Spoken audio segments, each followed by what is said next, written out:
ایک اور بات میں آگے بڑھنے سے پہلے تمام مردوں اور خواتین سے عرض کروں گا کہ رمضان المبارک کے مہینے میں ہمارے مدارس کے ذمہ داران اور مدارس کے سفراء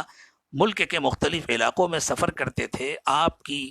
اللہ کے لیے نکالی ہوئی زکوٰۃ اور آپ کے صدقات اور صدقۃ الفطر اور دوسرے صدقات کو جمع کرنے کے لیے، جن کے ذریعے مدارس کا پورے سال کا بجٹ پورا ہوتا ہے۔ یہ بات ذہن میں رکھیں کہ یہ مدارس اسلامیہ ہمارا نہایت قیمتی اثاثہ ہیں، یہ ہمارے لیے ہمارے گھر سے زیادہ قیمتی ہیں، یہ ہمارے لیے ہمارے محلے کی مسجد سے زیادہ قیمتی ہیں، یہ ہمارے لیے ہمارے کارخانوں سے اور ہماری دکانوں سے اور ہماری فیکٹریوں سے اور ہمارے سارے کاروبار سے زیادہ قیمتی ہے۔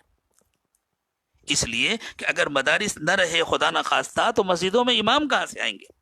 مسجدوں میں مؤذن کہاں سے آئیں گے، مسجدوں میں تراویح پڑھانے والے کہاں سے آئیں گے، اور مسجدوں میں نماز پڑھنے والے کہاں نماز سیکھیں گے، کہاں روزے کا طریقہ سیکھیں گے، کس سے مسائل معلوم کریں گے، کون آئے گا مردوں کو کفن پہنانے کے لیے، کون آئے گا غسل دینے کے لیے، کون آئے گا نماز جنازہ سکھانے کے لیے، کون آئے گا عیدین کی نماز سکھانے کے لیے۔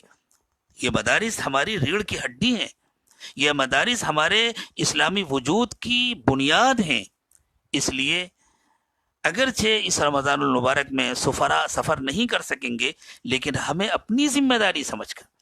جس طرح اس لاک ڈاؤن کے زمانے میں بھی ہم اپنے گھر والوں کا انتظام کر رہے ہیں، ہم اپنی ضرورتیں پوری کر رہے ہیں، ہم محدود وقت میں جا کر کے اپنا سامان خرید رہے ہیں، اسی طرح زکوٰۃ تو اللہ تعالیٰ نے فرض کیا ہے، آپ زکوٰۃ نکالیں، آپ اور صدقات نکالیں اور اپنے پاس محفوظ رکھیں۔ اور جن مدارس کا آپ تعاون کیا کرتے تھے، آپ بازار سے سادے لفافے لے لیں اور ان لفافوں کے اوپر ان مدارس کا نام لکھ لیں اور ان کا تعاون نکال کے رکھ لیں، بلکہ کوشش کریں کہ جتنا کرتے تھے اللہ اگر فضل فرمائے اور اللہ گنجائش دے تو اس سے کچھ بڑھا کر کے وہ تعاون کریں، اور بعد میں جب وہاں کے ذمہ داران آئے تو ان کے حوالے کر دیں، یا ان لوگوں سے رابطہ کر کے اگر ان کا اکاؤنٹ نمبر ہو تو ان کے اکاؤنٹ میں ٹرانسفر کر دیں، لیکن اس کی پوری کوشش کریں کہ مدارس کے چندے میں کمی نہ آنے پائے، اس لیے کہ یہ مدارس ہمارے اسلامی وجود کے لیے ریڑھ کی ہڈی ہے۔ اللہ تعالیٰ ان مدارس کو باقی رکھے۔ انہی مدارس کی برکت ہے کہ آج ہماری زندگیوں میں دین نظر آ رہا ہے، انہی مدارس کی برکت ہے کہ آج جماعتیں چل رہی ہیں، علماء ہیں، حفاظ ہیں، مفتیان کرام ہیں،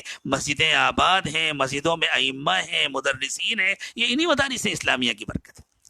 اس لیے میں یہ درخواست کروں گا کہ پوری کوشش کریں کہ کوئی مدرسہ عید کے بعد اس وجہ سے تکلیف میں نہ آنے پائے کہ ہمارے پاس خرچ کرنے کے لیے پیسے نہیں ہیں، ہمارے پاس اساتذہ کو دینے کے لیے تنخواہیں نہیں ہیں، اس وجہ سے ہم طلبہ کا داخلہ نہیں لے سکتے، اس لیے ہم ان کا انتظام نہیں کر سکتے۔ اللہ نہ کرے کہ یہ وقت آئے، اللہ نہ کرے، اور اگر خدا نہ خواستہ ہماری کسی سستی کی وجہ سے ایسا کچھ ہوا تو یہ ملت کا اجتماعی خودکشی کا فیصلہ ہوگا۔ اللہ تعالیٰ پوری ملت کی حفاظت فرمائے۔ اسی طرح ہمارے محلے کی جو مسجدیں ہیں، آپ خیال فرمائیں کہ ان مسجدوں کے اماموں کی اور وہاں کے خدام کی جو تنخواہیں ادا ہوتی ہیں وہ عام طور سے جمعے کے چندے سے ہوتی ہیں۔ اب اس وقت چونکہ جمعے کے اجتماعات نہیں ہو رہے، مسجدوں میں چندہ نہیں جمع ہو رہا، تو اس کا اہتمام کریں کہ جس طرح ہم اپنی ساری ضروریات پر خرچ کرتے ہیں، ہم جمعے میں جو چندہ دیتے تھے وہ چندہ جمع کریں اور بعد میں جا کر مسجد کے ذمہ داران تک پہنچا دیں۔ خاموشی کے ساتھ ہم اپنی مسجدوں کے خدام اور اپنی مسجدوں میں کام کرنے والے، جنہوں نے بیچاروں نے اپنی پوری زندگیاں مسجدوں کے لیے، مدرسوں کے لیے کھپا دی ہیں، جو کوئی اور کام نہیں کر سکتے ہیں، اور اگر وہ دوسرے کوئی کام کرنے لگے، ان کے اندر صلاحیتیں ہیں، وہ دوسرے کام کر سکتے ہیں، وہ دوسرے کام کر کے اپنے بال بچوں کی ضرورتیں پوری کر سکتے ہیں، لیکن پھر دین کے کتنے بڑے تقاضے ہیں جو باقی رہ جائیں گے، جن کو پورا کرنے والا کوئی نہ ہوگا۔ تو انہوں نے ہمارے لیے، ہمارے بچوں کے لیے، ہماری آئندہ آنے والی نسلوں کے لیے اور پوری ملت اسلامیہ کے لیے اپنی زندگی کو وقف کیا ہوا ہے۔ تو رمضان المبارک میں عید کے موقع پر خاموشی کے ساتھ جس طرح ہم اپنی ضرورتوں کا خیال کرتے ہیں، دین کے ان خادموں کی ضرورتوں کا خیال کریں اور ان کی اتنی عزت افزائی کے ساتھ، ان کے اتنے احترام کے ساتھ ان کی ضرورت پوری کریں کہ ان کو ایسا کبھی محسوس نہ ہو کہ یہ ہم کو ضرورت مند سمجھ کر کے دے رہے ہیں۔ اور واقعی ہم ان کو ضرورت مند سمجھ کر کے کیوں دیں؟ ضرورت مند تو ہم ہمیں،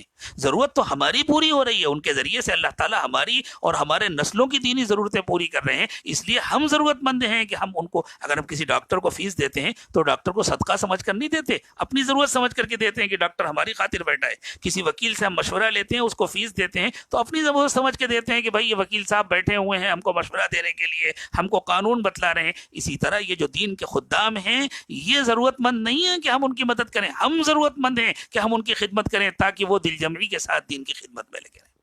اس لیے میری درخواست ہے کہ اس رمضان المبارک میں خاص طور سے آپ لوگ پہلے سے بھی کرتے تھے، آئندہ بھی کریں گے انشاءاللہ، لیکن جمعے کے چندوں کا بھی اہتمام کریں، اپنے پاس جمع کریں اور اپنی مسجدوں میں پہنچائیں۔ مسجدوں کے خدام، مسجدوں کے ائمہ اور مسجدوں کے مؤذنین، ان کا بھی خیال رکھیں، جو چندے کے ذریعے ان کی تنخواہیں ادا ہوتی ہیں وہ تو ہوں گی، اس کے علاوہ بھی رمضان المبارک میں جس طرح ہماری ضرورتیں بڑھ جاتی ہیں دوسروں کی ضرورتیں بھی بڑھتی ہیں، اس لیے ان کا بہت زیادہ